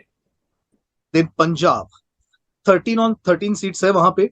वहां Yes. पे और कांग्रेस का गठबंधन हो न हो, very difficult state for BJP. Last time NDA के 4 सीटें थी, क्योंकि तभी शिरोमणि अकाली दल वहां अकाली दल के साथ गठबंधन था basically. के साथ था. लेकिन यहाँ पे अभी right now we are thinking of going alone solo. सुनने में आया है कि युवराज सिंह को वहां से टिकट दिया जा रहा है, गुरदासपुर से. और हमारे शेरी, कैप्टन शेरी, कांग्रेस को बर्बाद करके फिर से आ गया वापस इधर. हाँ, मैंने उसका एक क्रिप्टिक ट्वीट भी उसमें ट्वीट डाला था मैंने. Job done now seeking meeting with Amit Shah ji. Amit Shah ji. But लगता है एक सीट मिलेगी वहां पे. लग रहा है एक सीट तो मिलनी चाहिए. अगर सनी देओल भी वहां पे जीत सकता है तो एक सीट तो हो सकती है. That is. So we have got okay. So Punjab हो गया, अभी राजस्थान तो ले लिया था हमने. सिक्किम में there is one Rajasthan seat. ले लिया था ना हमने, राजस्थान ले लिया था हमने. Rajasthan. Did we take Rajasthan? Yes we took Rajasthan. That was what was Rajasthan for us? 25, na? We had said. Rajasthan total 25 seats. मैंने बोला था 24 because of pilot you Sachin. had kept one seat aside basically. Yes, okay. Then Sikkim में there is one seat which is obviously NDA Right. Because वो घटक पक्ष अपना ही है. Okay. Telangana there are total 17 seats. we last time did- we 4. 4. I am expecting at least 6 this time. Okay. And this is worst case scenario. तो मुझे नहीं लगता कि उसमें कोई प्रॉब्लम होना चाहिए. अच्छा. उसके बाद next is Tripura. There are 2 seats, both are ours, Right. Both NDA. And Uttarakhand all 5 seats. All 5 seats. Yeah. Uttarakhand last time was also all 5 if I'm not mistaken. And right now Pushkar Singh Dhami in full अरे he's superb. He's one more gem out there. Huh? Of So अभी आंकड़ा आता है. आपको क्या लगता है क्या आया है? मे बी अराउंड 380 और समथिंग. आपने वेस्ट बंगाल कितना लिया था? West Bengal I said last 20 time 20 20. Bihar was 30 35. and Tamil Nadu was how much? Tamil Nadu I said 8. And what else did I miss out? I think I missed out on one state somewhere. मेरा कहीं पे ना calculation में थोड़ा सा error हो गया. The calculator reset हो गया था. But even with this I am coming to 371. But I have missed out on one. बीच में वो रीसेट हुआ, उसमें मेरा एक शायद मध्य प्रदेश या कहीं मेरा एक मिस आउट हुआ था. आई think if I am not mistaken. Madhya Pradesh I said all the seats. All the seats. जो छिंदवाड़ा भी ले लिया था. आई टुक मध्य प्रदेश. ओके. सो जो and these are NDA seats right. या इंक्लूडिंग एनडीए. तो बेसिकली ये लग रहा है कि ये 380 400 के रेंज में फायरिंग हो रही है. और जो आपने उड़ीसा का जो वो एक अलग ही गेम चेंजिंग मोमेंट हो सकता है बेसिकली. सो क्या लगता है अब की बार 400 पार पॉसिबिलिटी या posturing? See BJP scoring on its own at least 348 seats. ये तो मैंने एक साल पहले बोला था. ये बोला था आपने. You had said even when we did the first podcast you had said 348. You had said. तो तभी मतलब काफी कुछ चेंजेस उसके बाद आज उसके बाद तो राम मंदिर का ही तो प्राण प्रतिष्ठा हुआ है. That itself is going to be a big factor. तो 348 को अगर मैं सपोज सिर्फ बीजेपी को 370 के जगह पे मैं 348 को बढ़ा के अगर 360 भी पकड़ता हूं और एनडीए के बाकी घटक पक्ष पकड़ के अगर मैं सपोज टोटल 30 भी पकड़ता हूं तो भी 400 के आसपास आ गए ना. 390 के आसपास आ गए. और मुझे बेसिकली क्या चाहिए? मुझे मतलब मैं अमित शाह जी और मोदी जी के दिमाग में घुस के बात करने की कोशिश कर रहा हूं कि उनको बेसिकली क्या चाहिए. It's not about 370 390 400 anything about 272. नहीं वो तो that is a given. That is a given. Correct. But हमें बेसिकली इतने सीट्स क्यों चाहिए? Not only from the point of view of future but right now. जैसे मोदी जी ने बोला है और उन्होंने सबको सस्पेंस में रखा हुआ है दैट 2024 टू 29 उन्होंने बहुत बार ये बोल के हो चुका है कि ये 5 साल बहुत कड़े फैसले लेने के 5 साल होंगे. और ये 5 साल ये भारत के अगले 1000 साल का रोड मैप डिसाइड करेंगे. And for that they need this brute majority basically. They want 2/3 majority in Lok Sabha. Correct. 2/3 majority in Lok Sabha. Rajya Sabha को हम लोग कैसे ओवरराइड करना है ये भी प्लान उन्होंने ऑलरेडी बनाए होंगे. So two-third majority का आंकड़ा आपका है लगभग 362 I think if I'm not mistaken. Because 543 seats है तो 543 180 मैंने पकड़ा. 182 था 360. So और 2-3 सीट आप जोड़ लो तो 365 is a safe number. Yes. वो तो अभी इस इट जो हमने कैलकुलेट किया उसके तो काफी ऊपर का क्वेश्चन है. So and that is why they need this particular brute majority. यहाँ पे जैसे कांग्रेस वाले और अपोजिशन वाले रो रहे हैं कि अगर सपोज बीजेपी ऐसे जीतेगी तो लोकशाही खत्म होगी, डेमोक्रेसी खत्म होगी. ये डेमोक्रेसी खत्म करने की बात नहीं है. ये जो कॉन्स्टिट्यूशन में बहुत सारे flaws this is to correct the wrongs that were done in the past basically. Exactly. और इसके बाद ये इलेक्शन के बाद फिर कभी किसी को लाइफ में 2/3 मेजोरिटी ऐसी मिल पाएगी इंक्लूडिंग बीजेपी ये कोई सोच नहीं सकता। नहीं सोच, this is the golden opportunity, and Yes. It looks like a distinct possibility. 100%. People of India have to not become complacent. Everyone has to go and cast the vote, and it looks good, huh? Election का tension नहीं है, अब tension सिर्फ वो 2/3 का है बस। Third का है. टेंशन भी नहीं, मतलब एंजाइटी है, Anxiety. Not anxiety. That is okay. Good tension is good also. थोड़ा टेंशन रहता तो आदमी थोड़ा सा मतलब हाँ ये प्रोएक्टिव हो जाता है ना. You want to achieve it to the end basically. It's I call it nervous energy. It is good for performance actually. Exactly. So wonderful. I mean ये एक क्लोजिंग में ये न्याय यात्रा जो हो रहा है उसका क्या इम्पैक्ट है? Is it working in it? I think it is working against them because इसका फ्रस्ट्रेशन बहुत दिख रहा है मुझे. 2 मिनट उस पर आप बात कर लो. 2 मिनट कि एक्चुअली अन्याय यात्रा, भारत तोड़ो अन्याय यात्रा जो अभी चल रही है उसकी वजह से मेरा टेंशन थोड़ा सा बढ़ गया है, थोड़ा सा बढ़ गया। द रीजन इज दैट साला इसको इतना कवरेज नहीं मिल रहा है जितना मिलना चाहिए था यार। तो ये हमारे युवराज जाके हर जगह पे जो गंध मचा रहे हैं, जितना पहले चरण में उनको कवरेज मिला था और उसकी वजह से कांग्रेस की नैया और डूबती गई, उतना कवरेज अभी क्यों नहीं मिल रहा है? सो बिकॉज ऑफ अभी उसने वाराणसी में जो बात की ना वो बहुत महंगा पड़ेगा उसको. आज मोदी जी ने कर दिया, बात कर दिया. हमारे काशी के बच्चों को नशेड़ी कहता है जो खुद होश में नहीं है. काशी और अयोध्या उन्हें पसंद नहीं है। आज की काशी और अयोध्या पिछले 2 दशकों से मुझे तो गालियां दे ही रहे थे, अब तो मेरे बच्चों को भी गालियां देने लगे। और बीच में एक मणिशंकर के और 5-6 इंटरव्यूज हो जाने चाहिए तो और मजा है. बस चलो बढ़िया है. I think it was excellent. आपने समय निकाला और देखते देखते आज 1.5 घंटे से ज्यादा हम वार्तालाप कर चुके हैं. But it was necessary because एक पर्सपेक्टिव बन जाता है ना. नहीं तो ऐसा है ना भिकू भाऊ के लोगों को ऐसा लगता है कि ये हवा में बात हो रही है. अब की बार 400 बार एक केवल स्लोगन है जो कैंपेन और हैशटैग चलाने के लिए. But it's not like that. I think there is a ground level preparation going to get that 365 2/3 majority number, which is why you are creating a 10% extra ambition of 400. And who knows, if you get 390, 400, तो वो तो it is glorious golden years ahead. फिर उसके बाद अभी भी काफी दिन बाकी है. हाँ अभी छोटे छोटे विन्स तो आ रहे हैं ना अभी. लाइक फॉर एग्जांपल द कटार victory, the diplomatic victory, it convinces a lot of urban educated voters who realize that this government is going all out to protect its own citizens and do the unthinkable. और ये लोग अपने पैर पे कुल्हाड़ी मारते हैं. 6 महीने पहले उन्होंने कहा था 36 इंच 56 इंच कहाँ ये है, तो इनको अभी वो खून के घूंट पीने पड़ रहे हैं बेसिकली. वो इट इज अभी आज ये तेलंगाना के भी तो कुछ वर्कर्स रिलीज हुए हैं ना after 17 years of so little things count eventually, and these are big things for those people who are for these veterans. It is a huge thing.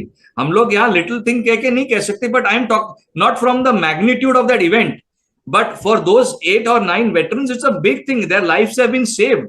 But from a national election point of view, this is it reinforces the government's commitment to every single Indian that is in trouble here or abroad or anywhere else. जैसे सुषमा जी ने कहा था ना, कहीं भी कोई भी भारतवासी संकट में है तो हम उसको लेकर आएंगे. that is what संकट पे रहेंगे तो हम वहां से लेकर आएंगे. चलो बढ़िया है. भिकू भाऊ, thank you so much. It was wonderful talking to you, and we will be in touch again. But अब की बार 400 पार. जय हिंद, जय श्री राम. जय Shri Ram. Thank you so much. Bye bye.